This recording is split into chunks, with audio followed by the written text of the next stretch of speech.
is going on, guys? I'm Kyle, Amir the barber, and you're watching Off the Top podcast. Today is going to be our very first episode. We're going to go through a few topics to see where it goes from there. And I think we should start with how we got into barbering. So I'm going to let Amir go first.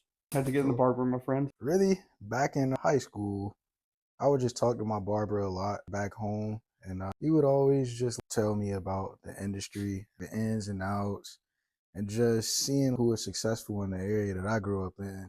Well, we come from the same area a little bit, so I get. And it was just always like the barbers. I was like, this is actually cool. Then just seeing the confidence you build within people, and just seeing how people go from without a haircut versus after the haircut. I was like, I want to be the person to provide that. Right. So then I feel like that's mainly what pushed me to it. How about you, bro? That's what's up. So back into the same town, we grew up probably 30 minutes away from each other, probably, give or take. Sir.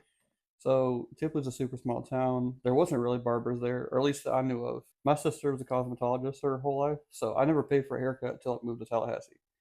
I walked into the barbershop that I work at now, and I met this guy named Spencer. And it was an Asian guy with a mullet. Never seen it in my entire life ever, bro. So at the time, I didn't really realize how important walk-ins were, or sorry, how important appointments were. So I just walked in and got my first skin fade, and it changed everything. Me and Spencer became really good friends really fast. Just he figured out I was a mechanic, because that's what I did before I was a barber, and we just hit it off, man. He found out I worked for cars, so I worked on his Jeep for him. He gave me haircuts, traded it out, which now I see I got the shit into the stick of that, because working on cars is way more expensive than haircuts, but whatever. So I would go to him, I'd say about every month, and out of nowhere, he randomly just asked me, he's like, when are you going to start cutting hair? I'm like, well, I'm not cutting no hair. I got thousands of dollars in Snap-on tools. I'm not cutting no hair. I'm more money doing less work. I was like, I wasn't trying to hear it. So no exaggeration, every single time I got a cut for 2 years straight, he kept asking me. So then COVID happened, and at the time I was still a mechanic, we were still essential workers, but our hours got cut a lot. So next time he asked me, I said, you know, man, what do I got to do? Kind of being funny, but kind of being serious. He's like, man, just bring one of your coworkers. You don't mind if you mess them up, and I'm not going to show you how to do it, or I'm not going to do it for you, but I'll show you how to do it. I'm all right. So that next, I think it was the next weekend or whatever, I brought one of my friends. Man, as soon as I put the clippers in my hand, everything changed. I loved it. Fell in love with it immediately. And I think that night, I believe, I went on YouTube and watched haircuts until I couldn't hold my eyes open anymore. The next day, I ordered mannequins off Amazon. And I think this was in June or July. I remember it being summer. So I immediately called Mr. Belcher. We'll get to him. That's a whole different character. We'll get to him in a minute. But I called him and enrolled the next month. I'm pretty sure it was August. July is when June or July, and then August came around and enrolled in barber school, and we were messing things up left and right. But I think what helped me the most, at least to my knowledge, is I was already used to tools in my hands. It just, instead of screwdrivers and ratchets, they were now clippers and combs. So the manual dexterity was already correct there. A little bit. I'm not gonna say it was perfected, but it was definitely already there. For sure. So that's how I got into it. And just being in a small town, you don't really see that many people get haircuts like that. So I moved to Tallahassee. I was like, well, this is cool. And back home, there's more salons. More guys get haircuts from salons and stuff. Yeah. As soon as I cut the hair, I could see myself doing this. As soon as I started doing it, it just didn't feel like work. I generally don't feel like it's work. And I think that's what helped me too.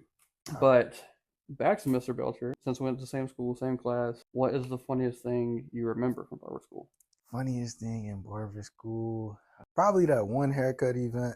Remember when, I can't remember the student's name, but we were all supposed to be cleaning clippers and they dipped it in barber side. What event was that? We were at a school. Was it Pineview or something? Or was it like, the school? Or was it the one we went way out there in BFE? Jackson Bluff. I want to see. No, I might have missed that one. I don't remember that one. I know I missed a few because I had to work. Just seeing Mr. Belcher reaction. It wasn't no don't kill me at that point. Yeah. He was gonna go crazy.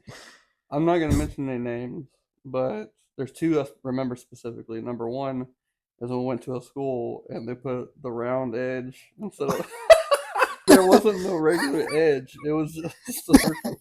Belcher got so mad.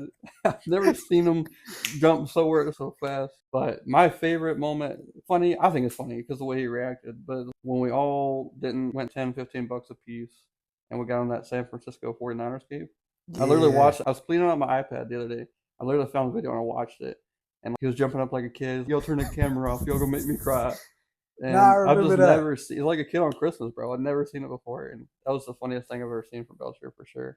Nah, for Hopefully, we can sure. get him on here once because he's a voice that needs to be heard in this industry for sure. Nah, for sure. Shout out to Mr. Don't kill me.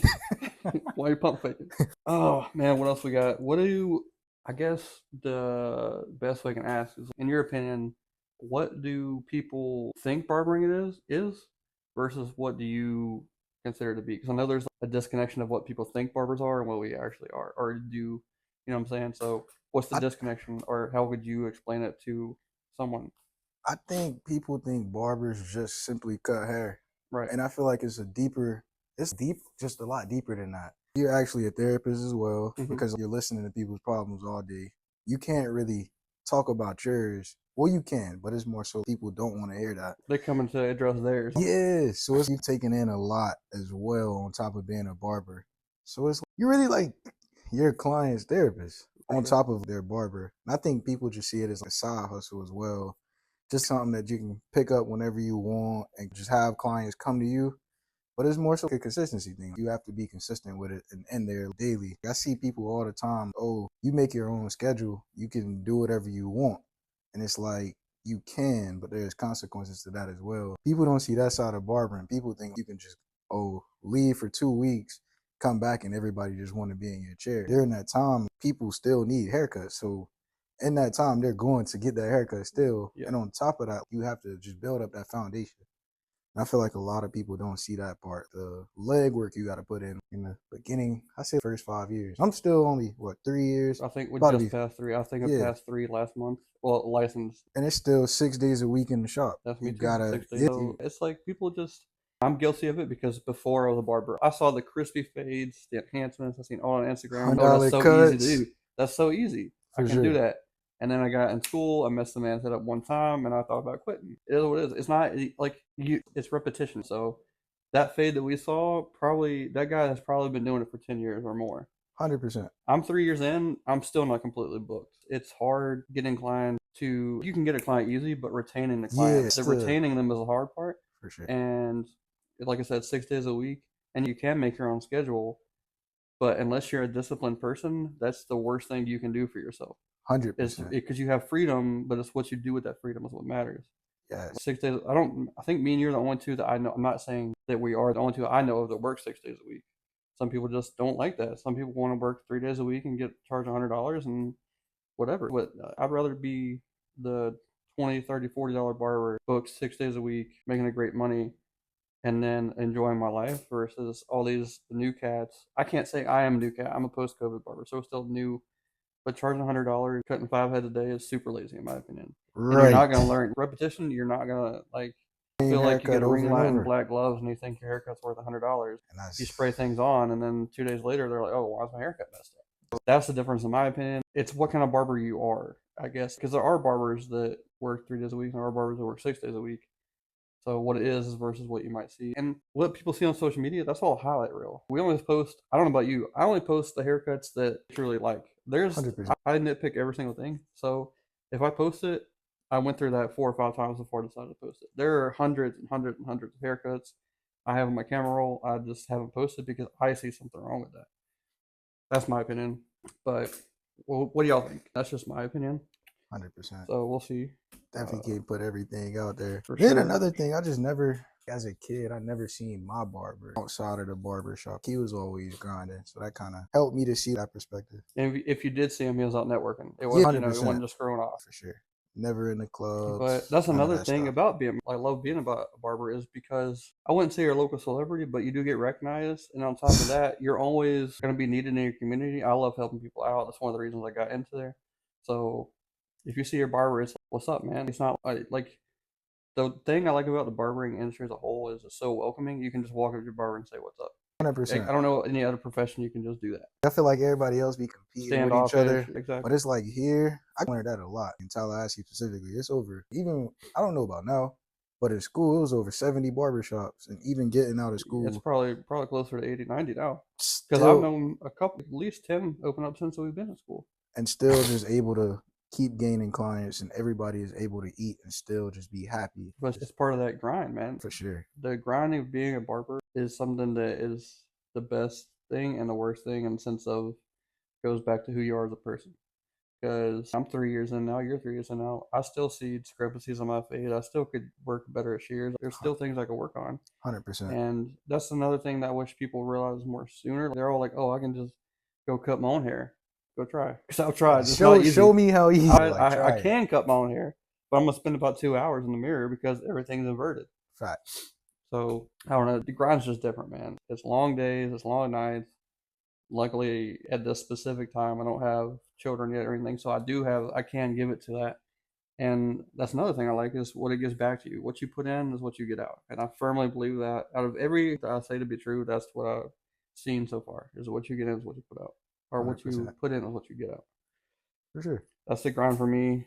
There's a lot of things I could say. Any wild stories that you care to share in the barber chair just for an outro on the first episode? Probably my first time messing somebody up. Or being told that I messed them up. Mm-hmm. It wasn't funny in that moment. Yeah. It was just crazy. Just seeing how he reacted. Oh my. He was like, on this side, they don't align them. Oh man. Then it's like I knew how to align it. So I had to go home and study my tape measure because the first time I did first time licensed, I did a long layer cut. This guy asked me for, I think he said 1.5 inches. I think I took 3.5 inches off. And no, what's funny is he had it back, right? And he's all like, oh, is it just in the ponytail or something? I'm like, nah, man, that's all you got. We didn't say this ain't your fault though, bro. Because what I've learned in the industry, what people or what clients say is an inch or think is an inch, everything's really different. It's 2 to 3 inches. That, dude? I'm so sorry. I'm still learning I've learned so much. That was probably, I want to say this is my first year, maybe second, but either way, man, I'm human. I hope you can forgive me for that. And we learn as we go.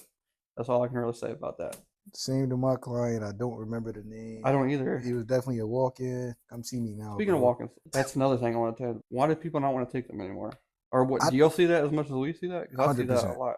100%. I think what it is with walk-ins is just walk-ins typically are more difficult than your client to understand. As far as breaking down the haircut, most people who still do walk-in won't be able to not even articulate. They don't have a photo, and it's more so just like a do what you think type of vibe with them. Right. And then you do what you think, and then they're like, "Oh no, I thought you were gonna do this." Yeah, I will say I have noticed sometimes they're pickier, but at the end of the day, that's how I built my clientele. You started from zero, so 100%. And not you. This is not addressed to you. Just whether it be Instagram, whether it be Facebook, whether it be some people I see local. I feel like the ego of the barber has gotten way too high. Like I see people even charging more for walk-ins now. I'm like, what? Who I charge does less this? for walk-ins. Same, because it's Not like like a lot less, but it's if you're gonna wait there, just like that first time haircut price. Right, then just to make sure you get what you want. And I just like that's how you build. So I don't know. I don't get it. I'm not gonna sit here and say I'll never not take walk-ins because I don't know what the future holds. But for the foreseeable future, if I have time to fit a walk-in and I'm going to fit you, and I can't sit here and say it's gonna be right now, but I'm at least gonna communicate with you. But if there's anything else you want to add, we can wrap it up here, and unless you got something else on your mind. That was about anything it. You want to leave it with? Who you got in the finals? Hey man, OKC finna destroy them boys. I'm surprised. I'm surprised I didn't hear from you. Parker texted me. I think Rutherford texted me when JT got hurt. Man, I was hurt, bro. Now, I wasn't gonna do you like that, bro, because I already seen it coming. No, I was hurting, dog. I was hurting for about 4 business days. I didn't want to hear about it. And what's crazy is they left ESPN on all day in the shop, bro. I'm the only pretty much not Florida fan here, and they let that play out all day. I'm not saying it was on purpose, but the damn sure didn't take their time and change it, bro. I saw that story at least 8 times in one day, and I'm like, damn, bro. I just went home, bro. I don't know what to do, bro. And we don't get them this year either, bro. So man, imagine me though, football season, FSU, bro. I'm the only FSU fan in the shop. Hey man, we got a Miami fan in here. We're all FSU fans. We got one Miami fan, and we ain't letting them live it down, bro. Man, it's tough being around. I don't know. I'm excited for this year. See what happens. But with that being said, you're watching Off the Top. Thank you for coming to the first episode. If you have any questions for us, if you have any questions about the barber community, if you're interested in becoming a barber, I'll be sure to link our Instagrams and the handle. Thank you guys for coming. We'll see you next time. Peace.